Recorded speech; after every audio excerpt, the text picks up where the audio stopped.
Hey guys, tonight we drift back to a world where the weather isn't just a nuisance, it's a genuine medieval menace. Picture this. You wake up in a stone cottage with no glass windows. Just a flap of animal hide that hasn't kept the wind out in months. Your breath fogs in front of your face. You haven't seen a dry day since last harvest. The river's flooding again. Your crops are sludge. And it's mid-July, but it feels like winter never left. Welcome to the year without a summer. You probably won't survive this, so before you get comfortable, take a moment to like the video and subscribe, but only if you genuinely enjoy what I do here. And let me know in the comments where you're watching from and what time it is for you right now. Now, dim the lights. Maybe turn on a fan for that soft background hum. And let's ease into tonight's journey together. You trudge into 1315, and the world has tilted slightly off axis. Not in a cosmic way, don't worry. The planet hasn't slipped, but the weather. It's gone full apocalypse. After years of relatively stable, warm medieval climate, scholars call it the medieval warm period, everything suddenly changes. The skies darken, rain doesn't stop, and summer never really shows up. In a world that runs on agriculture, this is not just inconvenient, it's catastrophic. The spring planting, mostly drowned. The summer sun, weak, often hidden behind a brooding quilt of gray clouds. By August, grain heads are still green and useless. And then comes the frost. Early, sharp, unforgiving. The harvest is so poor that most peasants who rely on it, not only for food, but for next year's seeds, stare at their dwindling stores and feel the first tremor of panic. Some try to eat acorns, others grind up old seed husks. But none of it fills the belly. By winter, desperation has become a way of life. Historians still argue whether the entire calamity was caused by a volcanic eruption, possibly in Asia or the Americas, that spewed enough ash into the atmosphere to block sunlight across continents. There's no universally accepted source. But tree ring data and ice cores back up one undeniable truth. Something big, dark, and cold happened that year.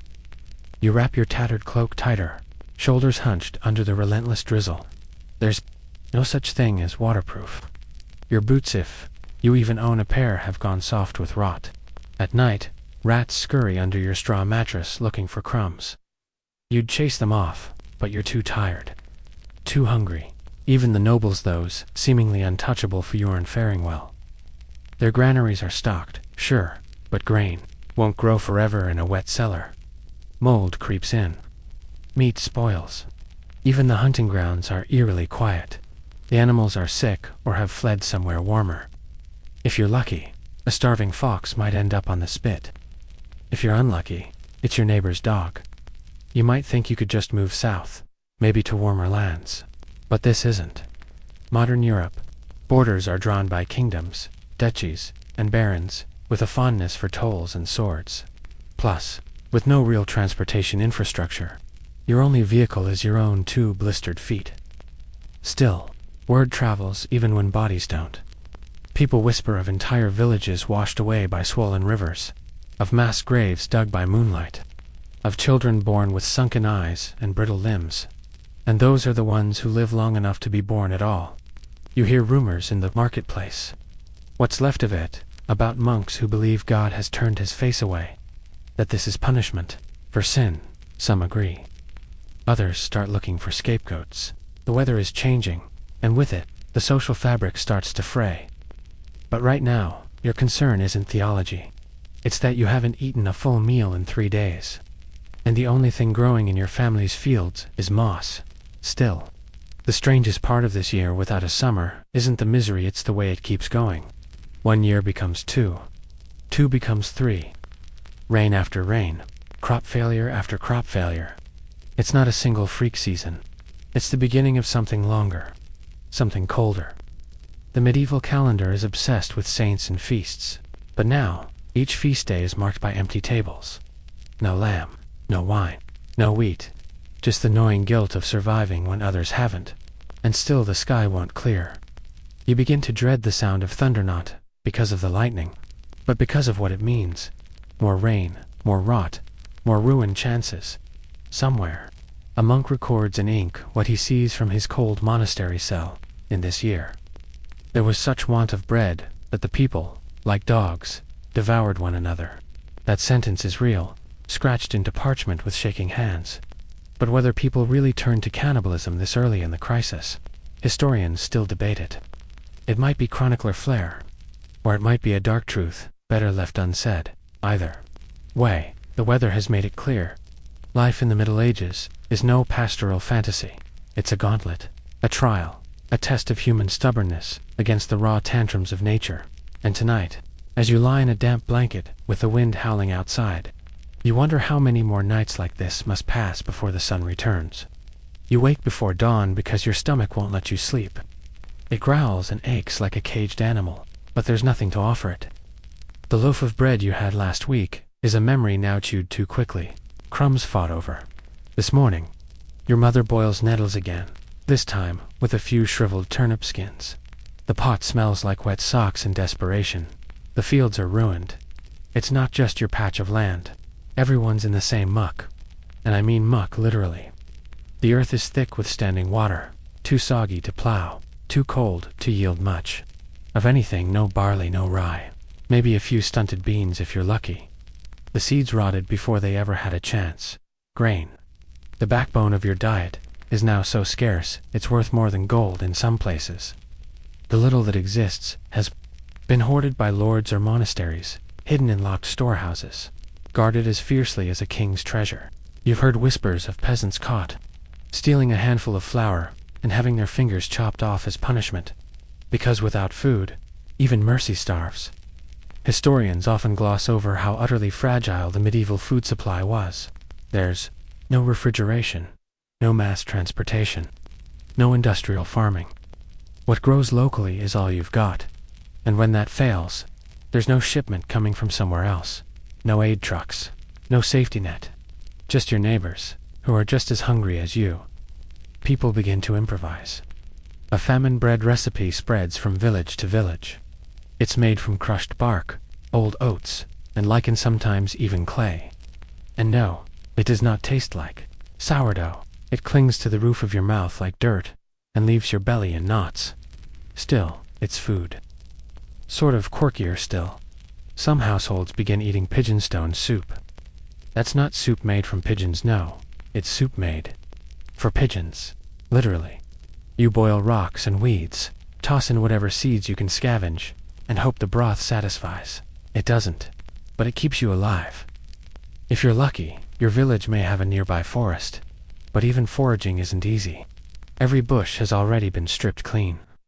Every squirrel is already someone's dinner.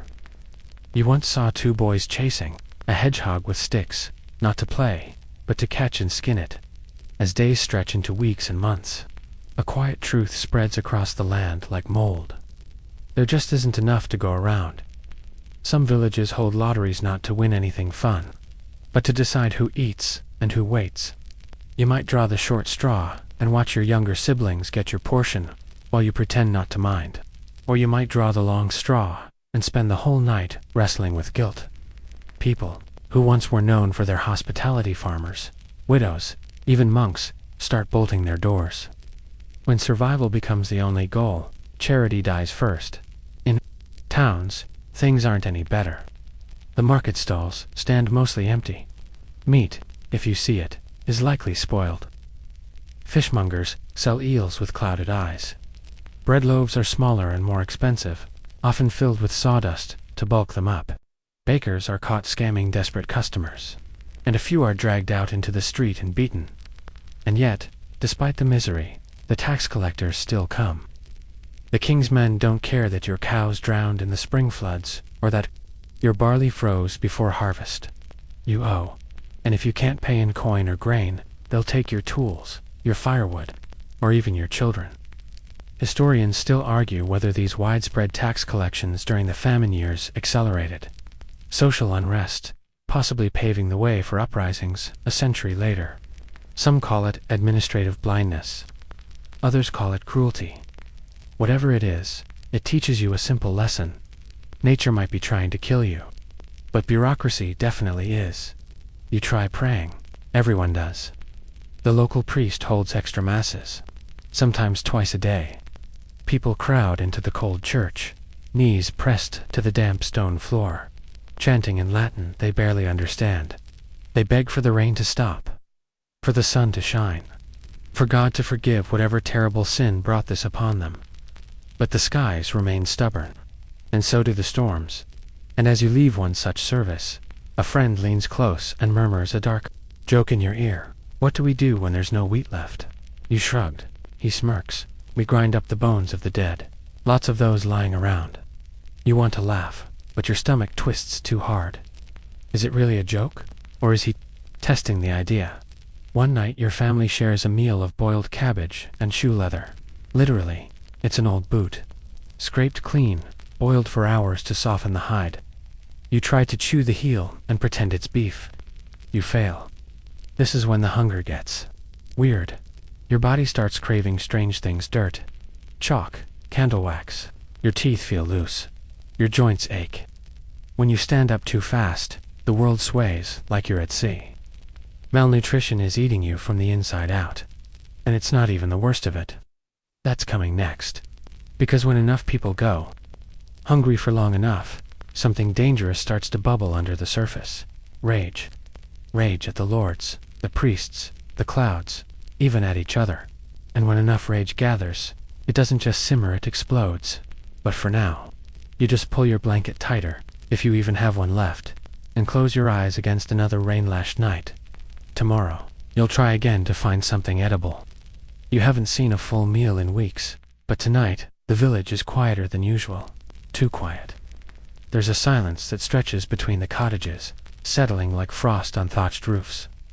No children playing, no gossip at the well, not even the sound of boots squelching through the endless mud, because something happened. Last night, down at the edge of the village by the old mill, the one with the broken wheel, 2 bodies were found. What's left of them anyway? No one says the word out loud, not yet. But the look in their eyes is enough. Cannibalism. You don't want to believe it. Who would? But the signs are hard to ignore. Strips of flesh missing, bones to clean, and the desperate way people avert their eyes when the subject comes up. Historians still argue whether widespread cannibalism actually occurred during the Great Famine. Some claim it's just medieval rumor exaggeration bred from fear. Others point to scattered records, monks jotting down unsettling observations in the margins, trial notes referencing unspeakable meals, and famine chronicles that imply, without confirming, that yes, people ate people. You try to rationalize it. Maybe animals did it. Maybe wolves. Maybe dogs. But deep down, you know. Wolves don't peel skin with knives. There's a saying, whispered in the shadows now, better to be eaten by the storm than by your neighbor. And so, people become suspicious, wary, a little too quiet. Every day, someone you know seems to vanish. Some leave, heading south in search of food. Others, well, no one says. You hear of one village, 2 days' walk from here, where families have barricaded themselves inside, not to keep the weather out, but to keep each other out. They call it going still. No fires, no light, no sound. Just silent houses, eyes peering through shutters, and the occasional scream cut short. One evening, a stranger stumbles into your village, thin, ragged, reeking of smoke and panic. He says he came from the mountains, had to leave because, quote, they were cooking the dead. No one knows if he's mad, or just early with the truth. Food, or the lack of it, is eroding the very idea of community. You see it at the shared oven. Once, people would help each other bake loaves, offer herbs from their garden, share extra eggs. Now, everyone keeps their basket tucked close. Recipes become secrets. Salt is worth more than gossip. Even burial customs are changing. Where once the dead were buried with care, now they're tossed into mass pits.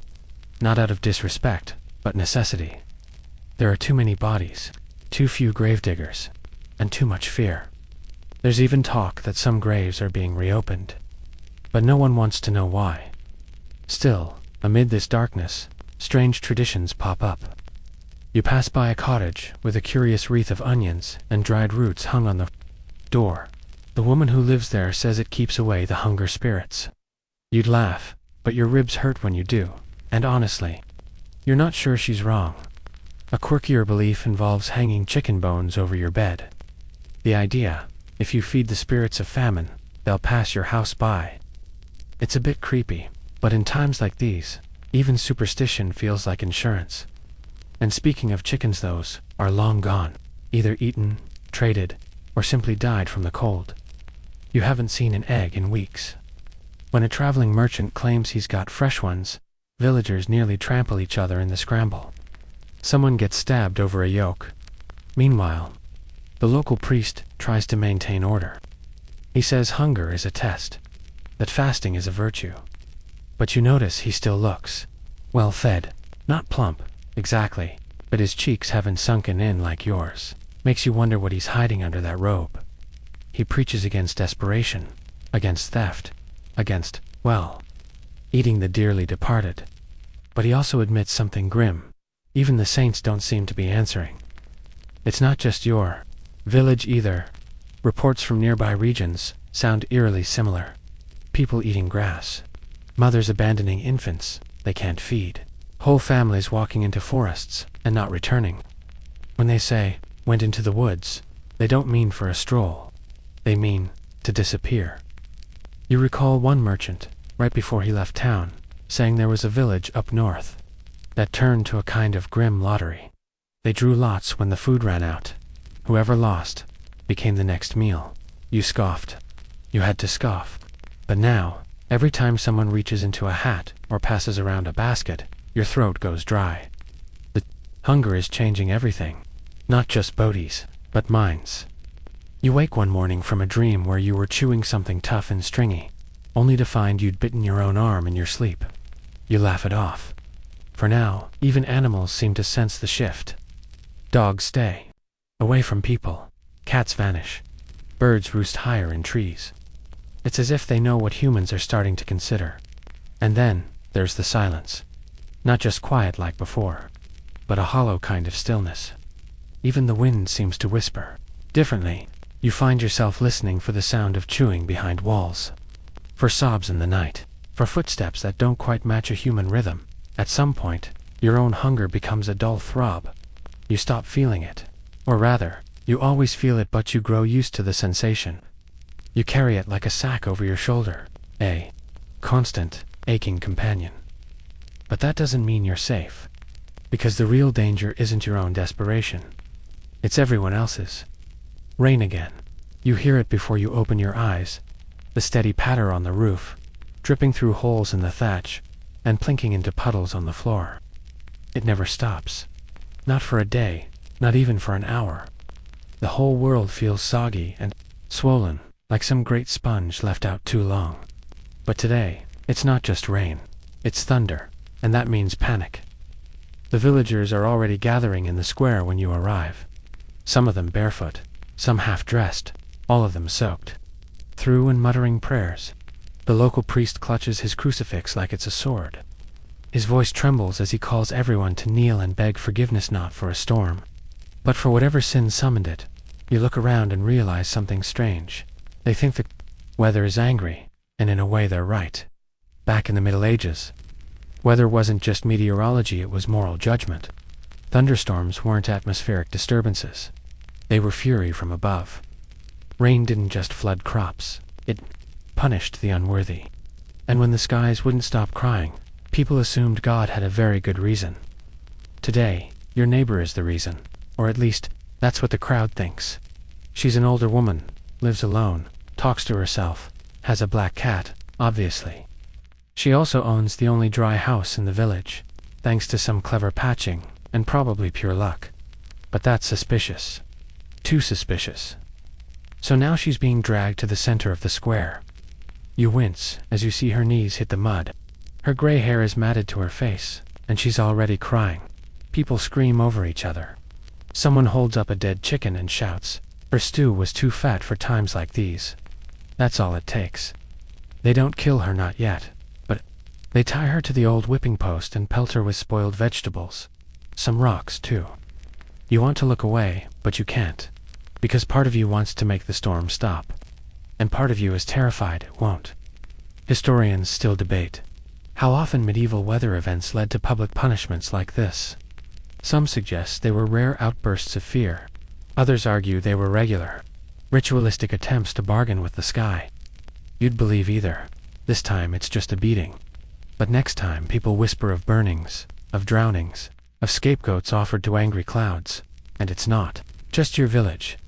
A traveling friar passed through last week, hobbling with frostbitten toes, and spoke of a mountain town that held a midnight mass during a thunderstorm.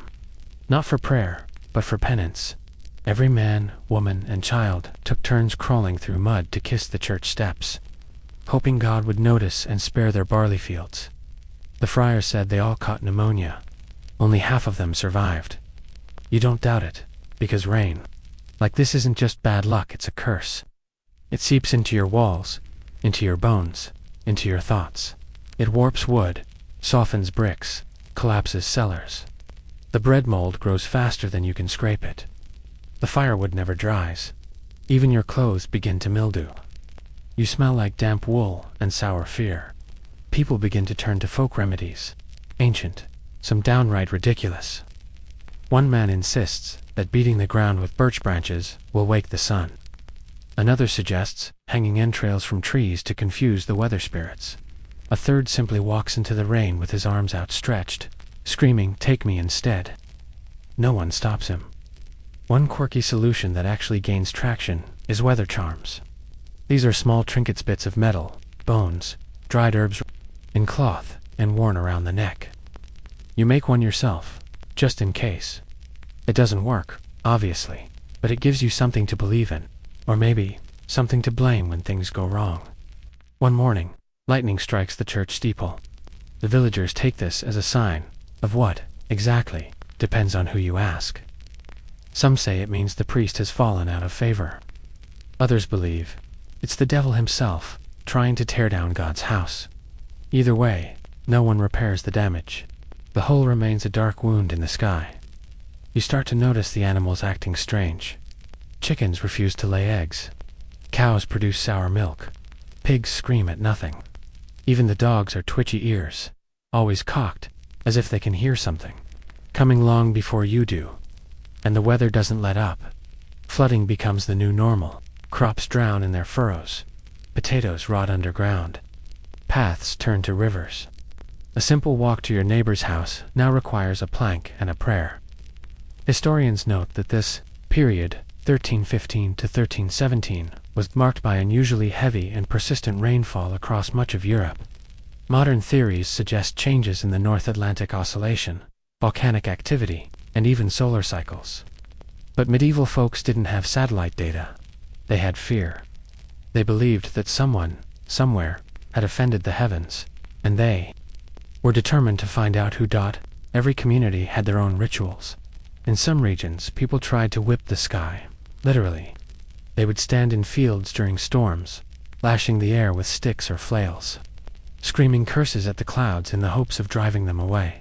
The logic: if you can't beg for mercy, maybe you can bully the weather into behaving. It doesn't work, of course. But what else can you do? Every strategy fails. Every plea falls flat. And slowly, the despair begins to turn inward. You stop hoping for change and start wishing for endurance. Not, will the sun come back? But, can I survive until it does?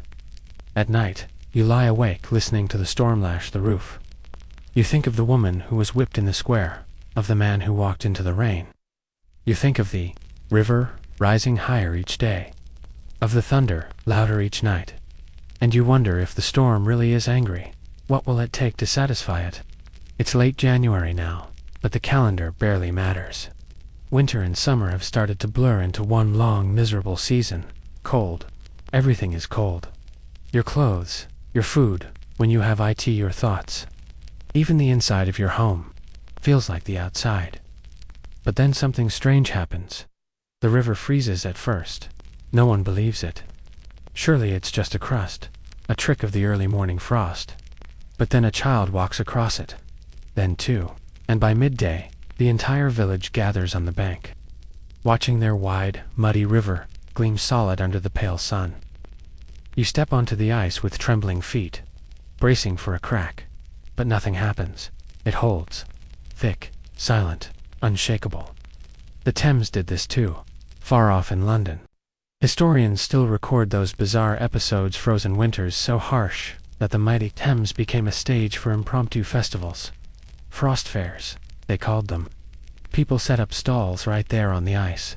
They sold hot drinks, roasted chestnuts, and even offered ice bowling.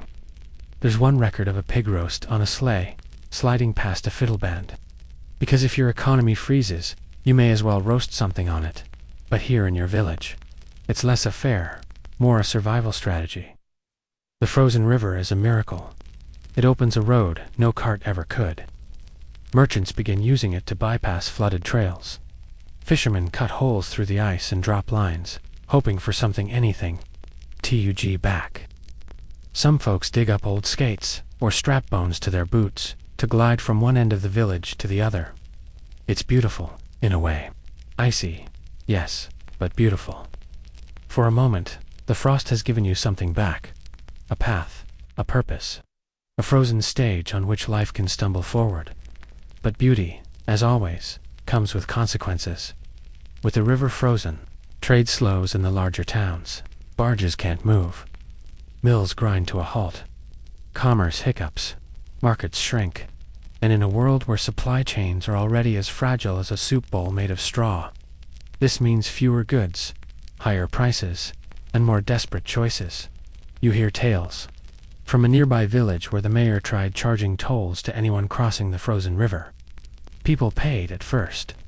Then they stopped paying and just took the bridge down entirely. Now it's ice or nothing, and that brings its own dangers. One evening, as you're gathering firewood along the riverbank, you hear a scream. A figure, maybe 14, maybe 15, had ventured too far, near a patch where the ice was thin. There's no splash, just a crack, a silence, and then nothing. They never find the body. It's a chilling reminder, literally, that even when the weather offers something useful, it's still playing by its own rules. Historians often cite the 14th century as one of Europe's most environmentally unstable periods.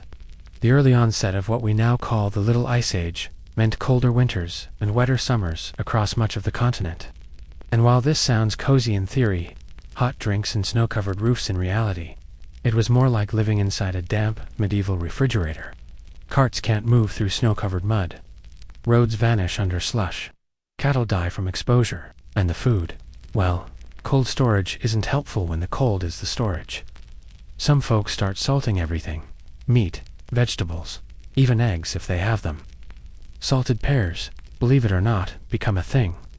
Not because they taste good, but because they keep.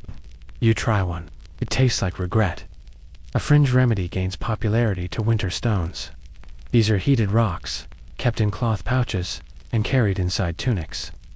People press them against their ribs, their spines, their bare feet. You make one yourself. It burns your hand the first night, but you keep using it anyway. More quirky still. Some folks begin talking to the frost, literally. There's this belief that if you speak to it, softly plead with it, flatter I tit, might move along sooner. You've heard grown men whisper to icicles like they're lovers. You've stayed too long, dear. Time to go. Desperation, it turns out, makes everyone poetic. Then there are the ice blessings. A group of villagers, including you, join in one chilly morning to carve small crosses in the ice with old knives. The idea is to bless the river, turn it holy, make it listen. Your hands go numb before you finish. You're not sure if it worked. But later that day, the sun pokes through the clouds for half an hour. And that's enough to convince some that yes, the frost heard you. But that brief warmth is a tease. That night, the temperature drops further than ever before. The air burns your lungs when you breathe it. A chicken dies in its sleep, frozen stiff like a statue.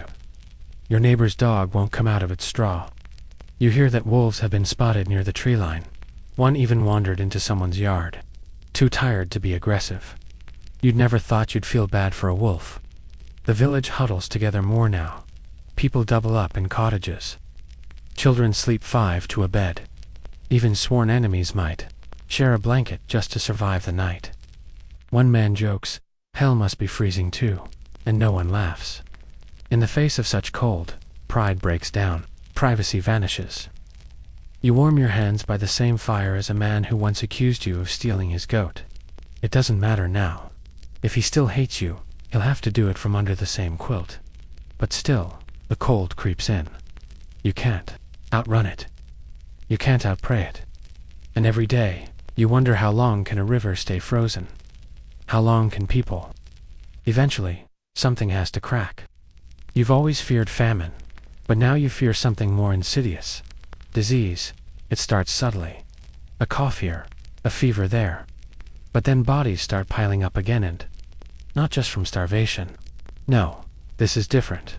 Faster, hungrier. The Black Death hasn't arrived. Yet not the big one. The one you'll know by name one day, but what's happening now is a grim prelude. Because when people are weak, when bellies are empty and walls are damp, disease doesn't need an invitation. It just walks in and makes itself at home. You see it spread in clusters. One day, a family of 5 is trading firewood for barley. 2 days later, their door is boarded shut and the priest is muttering Latin under his breath out front. You hear they had fevers, swollen necks, strange purple blotches. You tell yourself it's just the cold, or bad meat, or that cursed pigeon stew. But in your bones, you know this is something new. Or maybe something old, made stronger by the weather's cruelty. Historians still argue whether famine directly paved the way for the plagues that followed. Many believe the link is undeniable.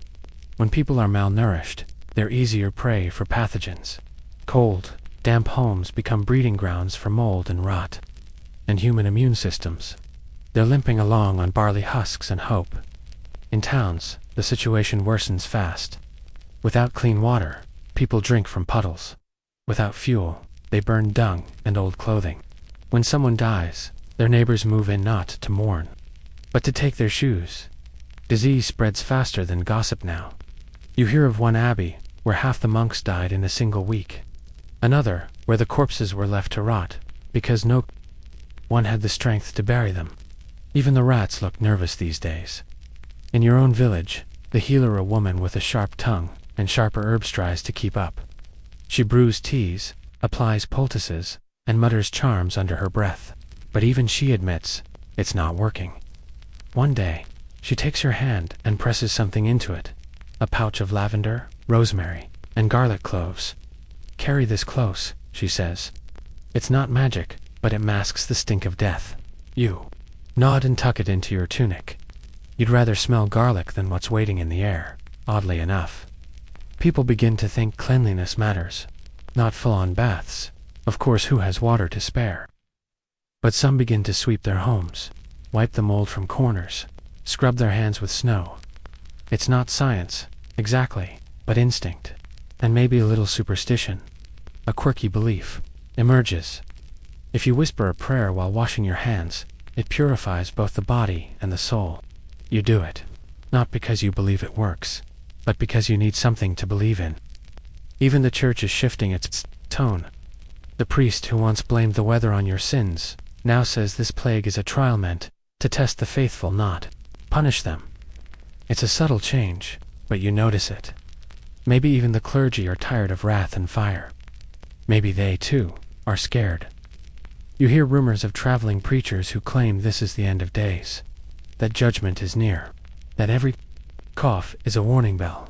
One particularly dramatic friar walks barefoot through snow, dragging a wooden cross behind him and shouting, "He comes. Repent." People throw rotten cabbages at him. Not out of blasphemy, but out of exhaustion. There's only so much dread one heart can carry. You've stopped asking when the sun will come back. Now you just ask, who's next? A friend of yours dies in the night. No ceremony, just a cold cot and a colder morning. You help carry his body to the burial pit. It's not even a grave anymore, just a trench lined with lime. You lower him in beside 2 strangers and say nothing. Someone coughs behind you. You flinch. One scholar from centuries later will write that these early disease waves reshaped medieval society long before the Black Death made headlines, that the famine had softened the land and its people, preparing the way for the real horror to come. But you don't need a scholar. You can feel it already. The line between living and dying is thinner than parchment. Still, not everything is despair. People adapt. A few begin brewing stronger beer, hoping the alcohol wards off illness. It doesn't, but it makes the evenings warmer. Someone figures out how to make broth from boiled moss and goat bones. Not delicious, but edible.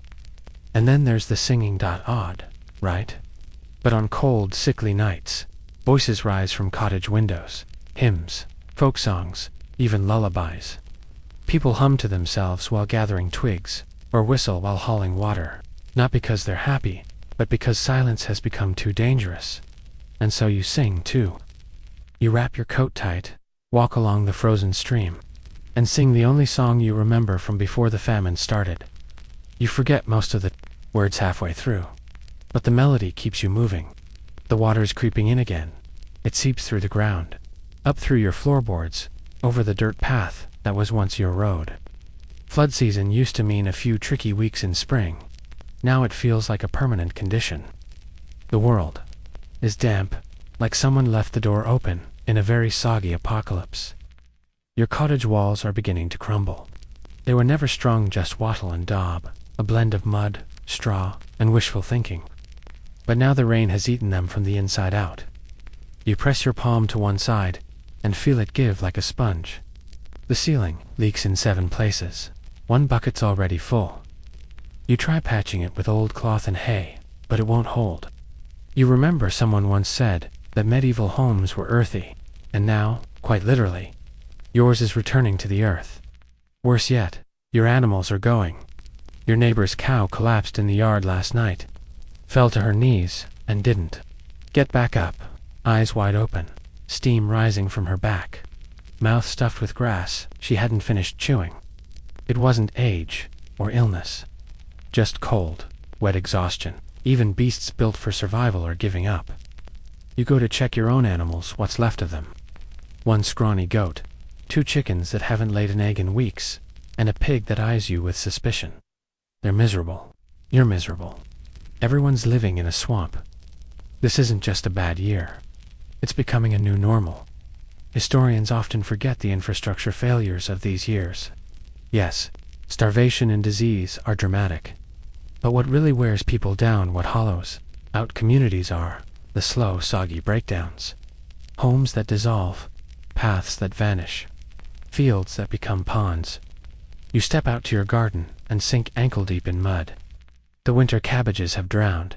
The turnips have rotted in place. Even the weeds look hesitant. You can't remember the last time you saw dry soil. You used to take pride in your patch of land. Neat rows, tidy markers, a little scarecrow with a crooked smile. Now, it looks like a battlefield, only no one's winning. Some villagers have given up on growing food at all. They spend their days scavenging, digging up roots from the forest, trying to trap rabbits, fishing with bare hands in icy streams. Anything to avoid going back to those famine loaves. Others turn to barter. One woman offers boots in exchange for onions. Another offers her wedding ring for a jar of honey. A man tries to swap his horse blanket for 6 leeks. No one bites. Too damp. Moldy. Your cousin, always the inventive one, begins building a raft. Not to leave, he's not that ambitious, but to float between flooded homes. He plans to rent it out. You scoff, then secretly admire the idea. Some churches organize relief. They gather what food they can, distribute it to the sick and elderly. One priest even opens his rectory to families with nowhere else to go. But there's only so much room, only so much bread. And some say the priest's generosity comes at a price. That he's asking favors. You pretend not to know what kind. The town mill is no longer turning. The wheel, once a symbol of life, stands still. The stream that powered it has flooded its banks, carrying away sacks of precious grain. The miller tried to save it, nearly drowned in the process. Now he just sits on the stoop, watching the water like it owes him something. In the market square, mud is the main product. Vendors pack up by noon, their goods spoiled, their spirits soggy. No spices, no wool, no gossip even. Just wet cloaks, wet boots, and wet tempers. But it's the livestock losses that really hurt. People used to measure wealth in animals. A man with 2 oxen and a plump sow was rich. Now, even those with 3-legged goats are considered fortunate. Entire herds have been lost to floods, disease, and plain neglect. The barns are cold and leaking. The hay is black with mold. You walk past the tannery and catch a whiff of something worse than usual. A bloated cow carcass has washed up from upstream. The tanner shrugs. More leather, he mutters, but you don't see any joy in it. And what happens when a village loses its animals? No milk, no meat, no manure to fertilize next year's fields. It's a cycle, and it's snapping like a sodden rope. People start eating things they swore they never would: boiled nettles, crushed pine bark, tree buds, even leathered yes, again. The local carpenter finds someone gnawing on his boot scraps. He doesn't stop them. A quirky trick pops up. Some villagers begin feeding their pigs boiled cabbage and human urine, not because it's traditional, because they believe it keeps the pigs warm and helps them grow fat. You hope it's just a rumor, but in times like this, survival makes everyone a little strange.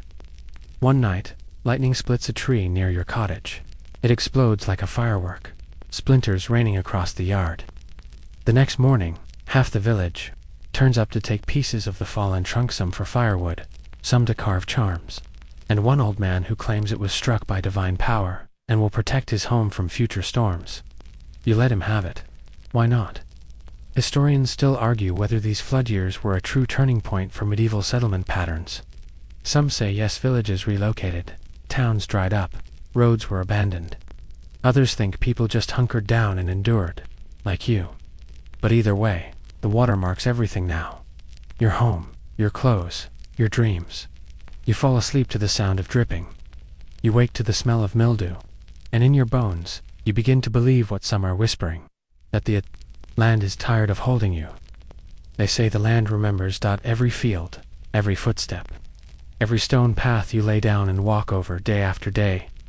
All of it stores memory, like water in a sponge. And now, the land is starting to act like it's had enough. Like it's trying to forget you. You pass through the village commons one morning and notice something new. Cracks. Not in the stone, but in the earth itself. Great long fractures, splitting the already soaked ground, draining puddles into hidden chambers below. A child drops a toy into one and never sees it again. The adults aren't alarmed at first. Just a sinkhole, someone mutters. Just a wet shifting the soil. But the truth hangs heavier. Nothing under your feet is stable anymore. The hills are sliding, not quickly, not all at once, but slowly. With a shrug and groan you feel more than here. A trail once leading to the woods is now twisted, slanted like a crooked smile. Trees tilt at odd angles. One has fallen across the blacksmith's roof, smashing his chimney like a child, stomping a sandcastle. Historians mark these years as ones of intense erosion across northern Europe. With so much rainfall and no time for the ground to rest, entire landscapes began shifting, sometimes subtly, sometimes catastrophically. Fields became marshes, hills became rivers, footpaths became traps. It's like the land is being rewritten beneath your feet. You go out to gather wood, and realize you're walking through someone's former farmstead. A plot of land no longer claimed, its fences rotted, its soil too saturated to sow. The farmer's house is still there, what's left of it. Just a stone hearth and part of a wall, half swallowed by a creeping mossy collapse. And still the rain falls. You wonder, half seriously, if the sun is dead. Some villagers believe the land itself is cursed, that the endless rains have opened some old wound or sleeping spirit, buried too long. There's talk of angry giants beneath the hills, tossing in their sleep, of water spirits reclaiming what was theirs. One woman swears she saw eyes in a sinkhole, glowing yellow eyes. No one laughs. The priest says it's a test of faith. But even his sermons are getting shorter. Last Sunday, he skipped the reading altogether and just stood there, shaking, clutching his soaked Bible like a sponge. You've never seen a holy man look that lost. And speaking of lost, people are starting to disappear again. Not from famine, not from disease, from the ground itself. One man, a woodcutter named Ton, was seen leaving his home just before dawn, heading to the woods. Simple job, but he never returned. Days pass. Search parties go out. All they find is his hat, caught on a branch, and a long, wet trench in the mud, like something had dragged him. Maybe he slipped. Maybe the hillside gave out. Maybe not. Historians still debate how many people were displaced, killed, or erased entirely by the environmental collapse. Of these years, some call it Europe's first climate migration. Others think the stories are exaggerated, passed down and warped over centuries. But you're living it now, and you know when the land goes, you go with it. A quirky custom returns, earthbinding. It's an old superstition that says you can keep the land calm by hammering iron stakes into the corners of your property. Some villagers take it seriously. They dig holes, chant little rhymes, and drive rusted nails into the corners of their fields. You watch one family bless every stake with a drop of blood. Just a prick from a finger and whisper, apologies to the soil. It doesn't work, but again, what does? Another tradition resurfaces, land offerings. Not to a god, not really, just to the earth. People bury coins, trinkets, herbs, whatever they can spare. A man buries his mother's comb, claiming it once brought her luck. A child buries a tooth. You bury nothing, because you have nothing to give. Still, you kneel beside them. Sometimes, it's not the offering, but the asking, that matters. One morning, you wake to find half the village knee-deep in mud. Not just ordinary mud-sucking, viscous, treacherous. It pulls shoes off. It swallows firewood. One boy steps in and disappears to the waist before his father, yanks him out by the armpits. You start calling it the hungry earth. It sounds like a joke. It's not. At night, the land groans. It's not a sound. Exactly, it's more like a sensation. A pressure behind your ribs. A shift beneath your spine as you lie on the floor, staring at the leaking ceiling. You swear, you feel it tilt, just slightly, like it's sighing, or settling deeper into some ancient sadness.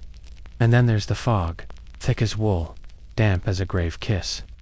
It rolls in with the dusk and clings to everything. People walk into it and vanish, for minutes at a time. One child says the fog whispers to her. Another swears it tastes like ash. The village agrees on a new rule. No one walks alone after sunset. You follow it, most nights, but one evening you can't sleep. You step outside, just for air, and find yourself staring across the landscape. The fields are a sea of mist. The fences are ghost bones.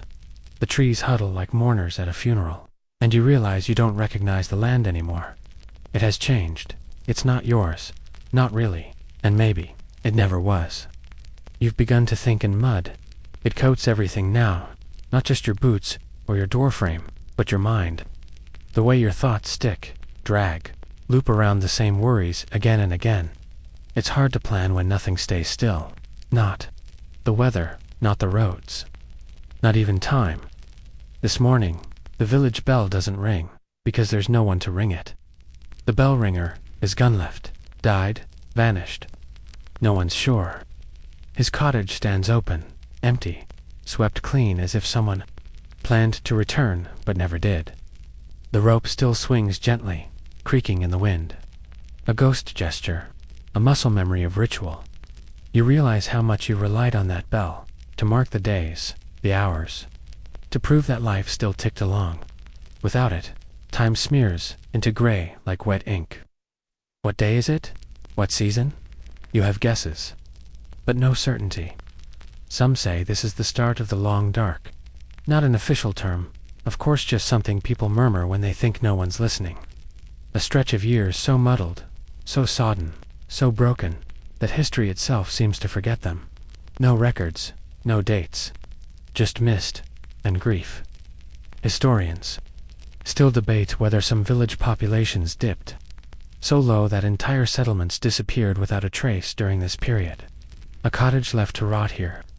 A hamlet swallowed by forest there.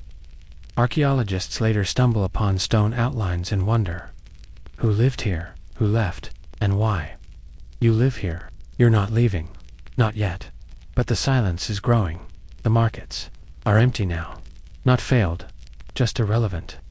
What is there to trade, to sell? The blacksmith hammers out spoons, just to keep his hands moving. The weaver ties bits of rope, trying to remember what a loom feels like. Everyone's drifting in small, repetitive motions, as if doing something might hold the world together. Your village once had over 50 families. Now you estimate 30, maybe less. A few cabins have gone dark entirely. People say they've moved on, but moved where? The roads out are worse than the roads in. Still a few try. Last week, a wagon rolled out, carrying 2 adults, 4 children, and a goat, packed to the brim. They left without fanfare, just a quiet nod to the wind. You stood at your door and watched. The wheels carved deep ruts in the muck, disappearing into the fog. A boy waved at you from the back of the cart. You didn't wave back. That night, the storm returned. You wonder if they made it through. You're not the only one keeping tally. A young woman named Anna Barely, 16, has started carving marks into the chapel wall. 1 for every person gone. Some days, she adds 2. Some days none. No one tells her to stop. It's not art, it's record-keeping. A quirky superstition takes root. Every time someone dies, you must knock 3 times on their door before opening it, to warn the soul. It's not for the dead, really it's for the living. A kind of gentler entry, in case you find something you can't unsee. You've knocked 3 times. More than once. The priest tries to keep things orderly. He organizes prayer walks, encourages candlelight vigils. One evening, he reads from Revelations. With trembling hands, talks of floods, beasts, famine, judgment. Someone starts crying before he finishes. You begin to resent the candles. They look beautiful in the mistros of them glowing in bowls, in windows near the chapel steps. But each one is a whisper for help, and you're tired of whispers. You want thunder. You want the sun to scream its way back into the sky and burn everything clean. You want to feel dry again. There are moments strange, golden moments where time bends, like today. You find a piece of bread hidden beneath a floorboard. Stale, yes, hard as a bone, but real. You soak it in water, chew it slowly, feel it turn warm in your stomach. For the first time in days, you remember what it means to feel full. It almost makes you cry, but the tears feel wasteful. The children are growing quieter. Not just yours, everyone's. Less laughter. Fewer games. One girl draws in the mud with her fingers, carefully shaping a house with a chimney and 3 people. Inside, she draws a 4th figure outside, all alone. When you ask who it is, she says, "That's me, when I dream." And that's when you realize the damage isn't just physical. This weather, this hunger, this fear, it's carving itself into minds, into futures, into how people speak, or don't, into how they sleep. You dream strange things now. Oceans, in the fields, birds that don't blink, a sky full of holes. Once you dreamed your village sank entirely beneath the mud, and everyone kept living underground, pretending nothing changed. You woke up with dirt under your fingernails. You don't. Remember going outside. One night, an elder tells a story by the fire, says the weather is a punishment for forgotten promises. That once, long ago, the land made a pact with people. Treat me well, and I'll feed you. Break that pact, and I'll starve you. You ask what promise was broken. He doesn't answer. The next day he dies. No one replaces him. No one can. Not because he was special, but because the village has stopped refilling its own spaces. You keep going, because that's what's left. Movement, routine, mud. You're not sure when the wind changed. It's subtle at first, no. Grand thunderclap, or sudden sunlight. Just a shift. The rain doesn't sting as much. The mist feels lighter. A crow flies overhead, instead of huddling under a thatch eave. These things matter now. Small signs. Tiny rebellions against the wet grip of the last few years. You stand in your doorway one morning and realize you don't feel soaked. Not dry exactly, but not drenched either. The sky is still grave. Course it is, but there's texture in the clouds now. Edges, layers, like maybe they're beginning to thin. And for the first time in what feels like Forever, there's a smell in the air that isn't mold, rot, or smoke. It's sharp, green, the faintest hint of growing things. You try not to hope. Hope has betrayed you before. But still, you step outside without your cloak, just for a minute. Just to feel it. This might not be salvation, but maybe it's something less dramatic, survivable. Historians refer to these brief climate shifts as intermissions. Not full recoveries, but pauses. The atmosphere catching its breath. And for the villagers who'd endured years of cold, floods, disease, and hunger, even a single month of semi-stable weather felt like resurrection. The ground is still wet, yes, but not sinking. The mud holds shape beneath your boots. A cart rolls past without tipping. A child kicks a ball of straw, and it doesn't vanish into sludge. It rolls, it rolls. You laugh, and the sound startles even you. But not everyone trusts it. There's a saying going around: the land smiles with teeth. Some fear that this is a trap that nature is luring people into planting again just to rip it all away. Others claim the calm means the curse is lifted, that someone, somewhere, made the right offering, said the right prayer, burned the right herbs. You don't care what caused it. You just know the wind doesn't bite anymore. The village meets. Cautiously, no speeches, just nods. People ask, should we plant? Should we repair the mill? Should we try again? No one says yes. But no one says no either. So it begins. The carpenter starts replacing doors with dry planks, scavenged from the old chapel rafters.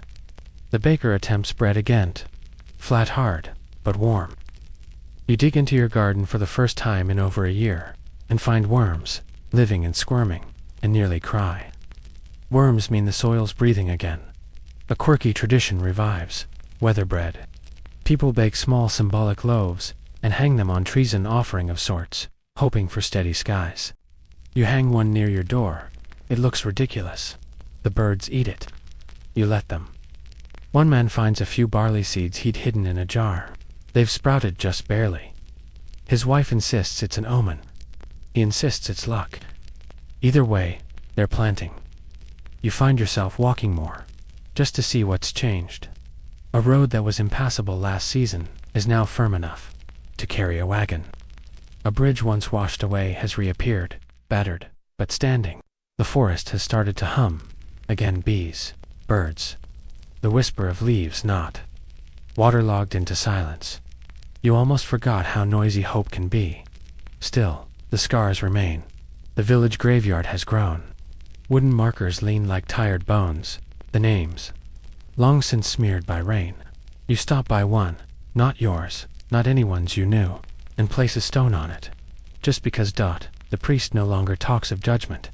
These days, he preaches patience. We are not saved, he says one morning. We are simply allowed to try again. No one nods. No one disagrees. It's the most agreeable moment you've had in months. A child is born. That's when you know it's real. The midwife cries. Not from effort, not from fear, but from surprise. She hadn't expected to deliver another in her lifetime. The mother names the baby Brylan, which means primrose, the first flower of spring. You don't dare speak of miracles, but that name feels close. Historians note an uptick in birth records, crop yields, and trade movement in the years following the initial climatic collapse. It wasn't immediate. It wasn't total. But it was movement, and after years of standing. Still, that alone felt revolutionary. People clean their homes, mend their roofs, talk about festivals again. Not that they have anything to celebrate yet, but they could. They might. You're not used to thinking in futures. It's like stretching a stiff muscle. One afternoon, you help raise a new roof beam for your neighbor. She thanks you with a boiled egg, the first you've tasted since the floods began. You crack it carefully. The yolk is golden. It's perfect. You eat it in 2 bites and sit in stunned silence for half an hour. The weather isn't perfect. There are still cold nights, sudden storms, but they pass now. They don't linger like accusations. The wind carries change, not punishment. You keep expecting it to turn back, to fall apart again, to lose the sun behind that eternal gray. But day after day, it doesn't. The clouds thin, The ground dries. You plant. Things grow not fast, not easily, but they grow. And one evening, just before dusk, you sit outside your home and hear frogs. You forgot they existed. You laugh again, quietly. Just once, then because no one's looking, you say thank you, to the frogs, to the sky, to the land, to no one, just thank you, and you realize you're no longer surviving the weather, you're living in it again. It's planting season now. Real planting. Not desperate scattering of seeds over mud, or praying to coax weeds into becoming dinner. You've actually got rows, furrows, tools, and most importantly, seeds that haven't gone soft or moldy. You press them into the earth with more ceremony than you give most prayers. Not because you're it's well, maybe a little now, but because these seeds represent something almost extinct a year ago. Belief, not in a God, not in fate, but in tomorrow. The sun stays out longer each day. The light isn't hot, not yet, but it's dry. And that's enough still. You're cautious. You remember last year, and the year before. You remember planting too early, and watching shoots turn black from an unexpected frost. You remember rain that didn't stop for 40 days, not in a biblical, boat-building way. Just enough to rot everything you'd tried to coax out of the ground. Historians refer to this period as a tentative recovery. Crops slowly returned, but with smaller yields. Farmers began to experiment again, different planting times, new combinations of grains, more legumes. Not out of scientific insight, but necessity. And a little superstition.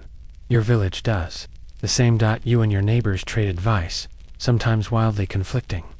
Barley before the equinox. Never plant peas on a Tuesday. If the owl cries at dusk, wait a week. It's mostly nonsense. But it's confident nonsense. And after years of saying I don't know, it feels nice to pretend you do. A few old-timers begin building beehives. Not for honey though, that'd be nice. But to watch the bees. There's a belief that if bees stay close, the weather will hold. If they vanish, trouble's coming. So everyone becomes a bee watcher. You become one too. You've stopped measuring time in days or months. Now it's by sprouts. Leaves, growth. The little green markers that whisper, keep going. There's a new rhythm to things. You rise with the sun, work the soil, rest at midday, and tell stories at twilight. There's less sickness, fewer funerals, more bread. Not much, don't get excited, but enough to notice, enough to share, without fear. The baker makes round. Loaves again, not the flat, sad emergency ones, real loaves. Someone sneaks in a bit of wild garlic. The smell alone feels like a feast. You chew slowly, careful not to finish too fast. It's not just food, it's memory therapy. Quirky inventions begin to reappear. One man tries hanging shiny bits of broken pottery around his plot to scare away birds. Another builds a makeshift scarecrow, with a tin bucket for a head, and names it Lord Wetbottom. The name sticks. Children salute it as they pass. You feel lighter. Not because life is easy. Now it isn't. But because life is doable. You even find yourself laughing again. Out. Loud. Not the dry chuckle of someone trying not to cry, but real, belly laughter. It comes unexpectedly, when you step on a frog and both of you leap in opposite directions. It's a ridiculous moment. But you're grateful for it. Still, the land doesn't forget. Here and there. Reminders remain. A collapsed cottage, swallowed, by the hillside. A single shoe found in the riverbed. Names carved into chapel pews, by people who aren't coming back. You make a habit of walking past those places now. Not avoiding them like before. You say a name, if you remember it. Or just nod. Not all grief needs to be loud. Your hands are calloused again, not from clawing at mud, but from shaping something. Building fences, mending tools, gathering kindling, because firewood isn't a crisis anymore, just a chore. You even catch yourself planning for winter, not fearing it. Planning. One night, the priest hosts a dinner in the chapel. A real dinner. Tables dragged inside. Lanterns lit. A pot of something that smells like stew, thin but seasoned. You bring a handful of carrots, and they're welcomed like gold. It's not just about eating. It's about remembering how to sit beside each other. The chapel rings with laughter, clinking wooden spoons, and the soft hum of a song you haven't heard since you were small. Something about birds, or maybe rain. Everyone sings different words, but no one minds. Afterward, the priest stands and says, "This isn't resurrection, it's recovery. Resurrection is clean. Recovery is muddy." And that feels right. You head home that night, beneath a sky so clear, it startles you. Stars, real stars. You'd forgotten they existed. They look shy, as if unsure they're allowed to return. You whisper to them anyway, not a wish, just a greeting. Another quirky tradition resurfaces, sky listening. Children lie on their backs in the grass, and name shapes in the clouds, or constellations in the stars. You join them once, just for a minute, and someone points out a goat. In the sky, you see it too. You smile. There's talk of festivals again. Maypole dances. Midsummer feasts. A few women start weaving flower crowns, half hopeful. Someone brews mead. It's terrible. Everyone drinks it. You save your best shirt in case the celebration happens. The children begin building a stage from scrap wood. No one tells them to. They just start, one plank at a time, laughing and arguing and hammering crooked nails. Someone says they're rehearsing a play about a son that got lost and had to be found by frogs. You don't understand it. You don't care. Let them build their son. The frogs are louder now. Every evening, just after dusk, their chorus swells like a warm blanket over the village. Once, their croaks were a background noise, damp and distant. Now they sing with boldness, like they know the world is listening again. And maybe, just maybe, you are. You've found your rhythm. Not the one you had before the famine, the floods, the sickness, but a new rhythm, shaped by all the mud, and quiet, and survival. It's slower, more careful, but still somehow joyful. You wake with the sun, not because it's expected of you, but because the morning air smells like wild mint. The fields are lined with little green threads that will one day be crops. The soil is dark, rich, damp, but not deadly. You work steadily, almost mindlessly. Weed, water, watch, and then you wait. Historians write about the waiting season in rural medieval life, the stretch between planting and harvest. When tension built like a drumbeat, would the weather hold? Would the grain ripen? Would the pests return? That tension is back. But this time, it's not paralyzing. You see it in how people talk, not in fear, but in possibility. Conversations are no longer just about survival. They've shifted plans, dreams, projects. One man wants to rebuild the granary. A woman talks about teaching her daughter to read. The priest begins carving a new belframe. Even the children seem to move with more certainty. Their games involve more running, more shouting. They pretend to be farmers, kings, warriors, and no one plays the plague anymore. A quirky new game spreads. Sun catching. Kids sit in the grass and try to trap sunlight with mirrors or jars. They swear it works. You smile and hand them an extra jar. Who are you to argue with joy?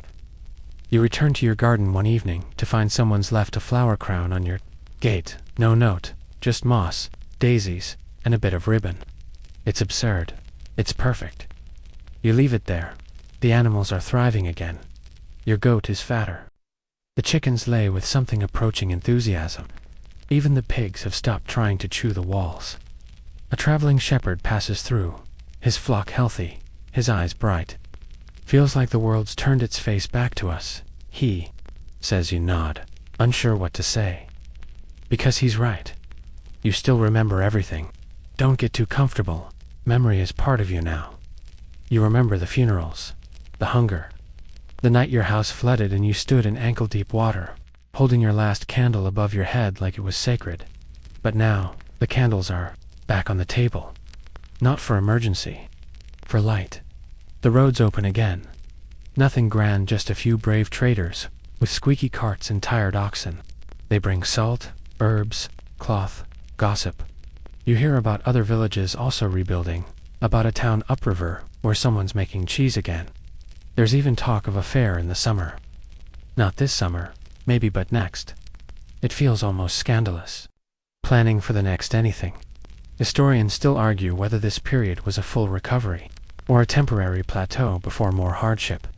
Some suggest communities adapted more than they recovered, learning to live differently rather than waiting for normal to return, and that, really, is what's happening here. You're not trying to go back to the old ways. That life is gone, but this new one, you're beginning to shape it. People build fences together, not out of desperation, but cooperation. Someone starts singing while working, and others join in. A makeshift choir, off-key and glorious. A traveling fiddler arrives muddy, thin, but smiling. He plays in the chapel courtyard for food and shelter. The sound of his bow on string is something from another lifetime. You catch yourself swaying. You catch your neighbor swaying. You all laugh. Not because the joke is good, but because the moment is. A few people even dance, carefully, tentatively, but they dance. You notice how different the sky looks now. The clouds still come, but they don't feel like threats. The wind still blows, but it no longer moans. The moon returns, bold and unblurred, silver over everything. The stars are steady again, like ancient watchers nodding their approval. One night, you lie awake and realize you're not afraid to sleep. You dream of planting, of birds, of a feast, with people who have long since gone. In the dream, no one is cold, no one is hungry. And when you wake, the dream stays with you not like a wish, but a promise. That morning, you dig a new row in your garden. Not because you need it, because you want it. You're not done. Of course not. Trouble will come again. This is still the Middle Ages, after all. Famine doesn't knock just once. But you're not standing at the door with nothing left to lose. You've got a bag of seed, a patch of land, and neighbors who remember what silence tastes like. And together, you've decided not to go back to that. The frogs sing, the bees buzz. The bread rises, you open your door, and step into another day that might actually be okay. The fair happens after all. Not next year, as cautiously whispered, but this year unexpected. Spontaneous, as if the village collectively woke one morning and decided, why wait? It's not grand. There are no traveling circuses or fire breathers, no royal proclamations or parchment posters fluttering from the church door. But there's music, there's color, there's laughter that doesn't sound borrowed from somewhere else. You help hang scraps of fabric between two trees, makeshift banners in mismatched colors. Someone sets up a table with loaves of bread, cheese that tastes more like grass than cream, and mugs of thin but fiercely cherished ale. The smell alone feels intoxicating. The children run wild. They've invented a game that involves pretending to be the weather. One kid yells hailstorm, and the rest scatter, flailing their arms and hurling pebbles. It ends with mud fights, and laughter so thick it brings tears to someone's eyes. Yours, maybe. There's a fiddle, a drum, and an old man who insists on playing a goat horn flute. It's off-key. Everyone cheers anyway. Historians sometimes overlook these moments. The laughter after tragedy, the joy that blooms in soil once marked only by graves. But these are the proof of life. Not just survival. Continuation people share. Stories again, not warnings, not lost catalogs. Stories the kind that stretch truth for the sake of wonder. One man claims he saw the clouds part in the shape of a deer and followed them to a patch of mushrooms that healed his aching knee. A girl insists she found a stone with a perfect sun carved into it by nature itself. No one asks for proof. They just listen.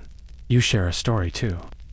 About that one morning when everything felt dry, when the wind didn't bite, when you heard birds and almost didn't believe it. It's not dramatic, but someone claps you on the shoulder afterward and says, I remember that morning too. You hadn't known they were watching. A quirky contest forms. Who has the greenest thumb? Villagers bring their healthiest plant, be it cabbage, onion, or something unrecognizable in. Place them side by side in front of the chapel. A beat wins. The leaves are like banners. The applause is earnest. You enter a carrot. It's crooked. You name it, Sir Bentley. It doesn't win, but it gets a round of cheers anyway. Someone organizes a dance, not the careful, quiet kind from winter. This is stomping, spinning, flailing, head thrown back joy. You join in. Even your feet, stiff from months of trudging through mud, remember how to move. You feel foolish, and free, and soar by sundown.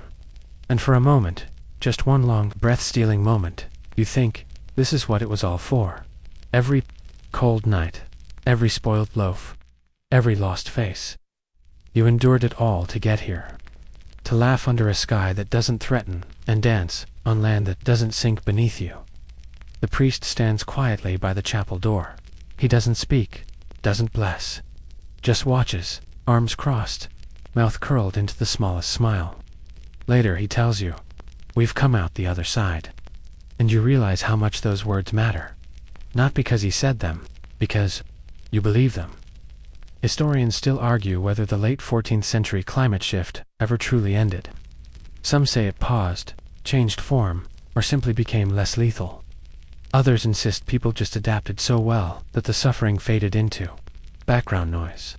But to the people living it, to you that question doesn't matter. Because you know the difference between surviving and living, and right now, you're alive. A trader offers you a mirror, just a scrap of polished metal, cloudy and dented. But when you look into it, you see something strange. A version of yourself that isn't hunched or hollow-eyed. A person who might plant next year's crop, who might see their children grow, who might, someday, be an elder whispering stories. Two little ones beneath a dry sky. You don't buy the mirror, but you thank him for showing it. Later, you walk by the river. It runs clearer now, less like a furious flood, more like a guide. You dip your fingers in and feel not cold, not heat, but motion. Steady, constant. Like the world is moving forward again, and you're not being dragged. You're walking with it. You find a stone, flat and smooth, and keep it in your pocket. No reason, just something to touch when the clouds gather again, because you know they will. Recovery isn't a straight line. The weather may turn, the earth may tremble, but you've seen what comes after, and you've learned how to wait. You end the night sitting in the grass. You're back against a tree, the sky above freckled with stars. Someone starts singing a lullaby. You don't know the words. You don't need to. The frogs join in. You close your eyes, and you feel the land breathing with you. It begins with a letter. Not one you receive, one you write. The village has decided to send a message to the next town over, to rekindle trade, or maybe just say, we're still here. You're asked to help compose it because, well, you've always had a way with words. And you remember the years when no one had anything to say. You sit at the table, charcoal in hand, and stare at the blank parchment for a long time. What do you write when the worst has passed? But the memory still lingers like damp in your bones. You begin slowly. We greet you in peace, with bread and green things. The rest comes like thawing. You write about the fair, the planting, the frogs, of course. About how your people have not only endured, but found their rhythm again. About how silence once hung like fog between houses, and now laughter slips through windows like warm light dot. It's not grand, but it's honest. The letter is sealed and sent with a trader who promises to return in 2 weeks. You don't expect a reply, but you send it anyway, just to say we're alive. Historians rarely mention these small letters many were. Lost, never answered, or written in the kind of local dialects that didn't survive into modern record. But they existed, and more importantly, they mattered. They were proof of human connection, of one village reaching toward another, saying, don't forget us. We didn't vanish. You begin to look outward again. The hills you once feared for their instability are now soft and blooming with wildflowers. The forest trail you'd avoided during the worst months is firm enough to walk again. You gather berries, herbs, mushrooms, carefully but confidently. You even explore an abandoned farmstead nearby, once a sunken mess of rot, now reclaimed by nature in the most hopeful ivy, curling up stone, daisies sprouting from the hearth. You find an iron key in the dirt and take it home. You don't know what it opened. Maybe it never did. But it feels like a symbol. A quirky habit starts in the village. People begin placing small offerings around old ruins. A bundle of herbs, a smooth rock, a carved stick. Not out of fear this time, but reverence. Gratitude. Some even whisper thanks, aloud. Not to spirits. Just to the place. You begin keeping a little notebook. There's no real reason for it, except that memory is slippery, and joy even more so. You jot down the first night you slept through the rain without dreaming of drowning. The first time your child laughed without coughing. The day you found mint, near the well. They're not dramatic entries, but they're real, and they're yours. The priest gives a sermon about grace, not divine, but human. To live, he says, is to bend, not break. To remember, but not be ruled by memory. To grow crooked, but grow anyway. Someone adds that line to the chapel wall, painted in blue, next to the old tally marks. To grow crooked, but grow anyway. You smile every time you pass it. There's another new arrivaler woman with a child. Both thin but alert, wary but not broken. They come from a coastal village that didn't recover as well. She offers no explanation for her journey, only asks if there's work and a place to sleep. The village says yes. No one demands her story. You've learned by now that people carry too much already.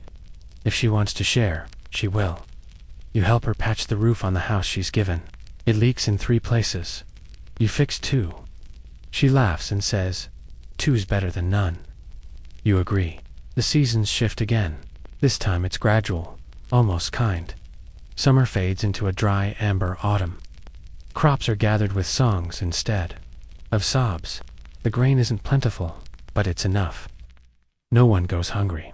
You even roast apples over the hearth, with honey someone traded from the south. It tastes like celebration. A curious debate arises.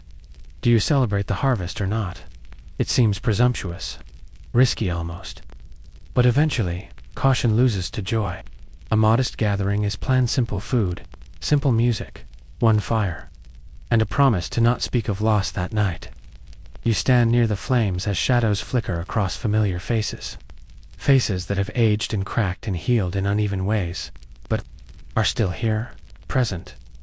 You tell yourself to remember this: the color of the firelight, the rhythm of feet on packed earth, the taste of spiced cider, the way your child falls asleep in your lap, warm and breathing, safe.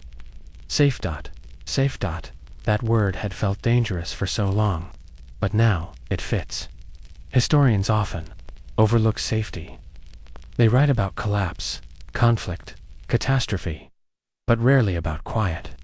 Rarely about how peace, once you've earned it, tastes like the soft crunch of leaves underfoot, or the rustle of linen sheets on a cool morning. You understand now why people plant trees, even in hard years. It's not for the fruit, it's for the roots, for the promise that something might last, that someone, someday, might rest in its shade, and never know how close everything came to vanishing. You plant one too, a small sapling near your door. You don't name it. You don't tell anyone, but you water it every morning, and you watch it lean toward the light. You wake up before the sun, not from hunger, not from dread, just because the morning is beautiful. There's a hush in the air, like the world is holding its breath, not out of fear, but wonder. The kind of silence that comes just before birdsong, just before golden light spills across the fields. You stretch, step outside, and there it is, your tree, tiny still, barely taller than your waist, but alive. Its leaves twitch in the early breeze. You touch its trunk gently and feel the pulse of life in it. Your quiet rebellion against everything that once tried to bury you. The village is stirring. You hear shutters open, the creak of boots on steps, a soft murmur of conversation. Someone is already at the well, drawing water. A dog barks lazily. Children argue over who gets to carry the bread to the chapel this morning. The bread smells warm, even from here. It's just another day. But to you, that phrase no longer means monotony. It means continuity. It means we made it. It's market day again. Not the desperate kind from years ago. This one is cheerful, relaxed. Baskets overflow with onions, garlic, eggs. Someone's brought a jar of honey. You bring a bunch of mint and are paid with a knitted scarf. It's lopsided. You wear it anyway. Someone plays a tune on a flute by the fountain. Not well, doesn't matter. A few people hum along. A child offers you a drawing a tree, with a smiley face, and the words, "This is yours now." You laugh. You keep it. You notice things more now, the way the sunlight filters through the barn slats, how the goats line up in the same order every morning, the precise sound of wind moving through dry wheat. These are not distractions, they're signs that you are awake, that you are here. Historians who study this period often note a shift in material culture. Villagers began crafting again, making tokens, carving patterns into spoons, stitching birds into linens, not because it was practical, but because people had the space, the room, to care about beauty again. You start carving, too, slowly, sloppily. Your first project is a spoon. It's not a good spoon, but it's yours. And when you eat soup from it thick warm, filled with things you grew yourself, you smile, like you've just discovered gold. There's a wedding. It's the first in 5 years. Everyone dresses in their best, which by now is a patchwork of careful repairs and stubborn brightness. The bride wears a crown of woven reeds and sunflowers. The groom dances so badly people laugh until they cry. You bring a gift, a handful of seeds in a pouch. Later you dance to not, well, but the music is forgiving. As you spin, you catch glimpses of everyone: the baker with his flour-dusted apron, the priest with his boots off for once, the children chasing each other with flowers in their hair. And then beyond them, you catch your own reflection in a window. Not hollow, not tired, just alive. That night, under a sky soft with stars, you walk home in silence. The air is gentle, the road solid. Your house, once a damp refuge, now feels warm and welcoming.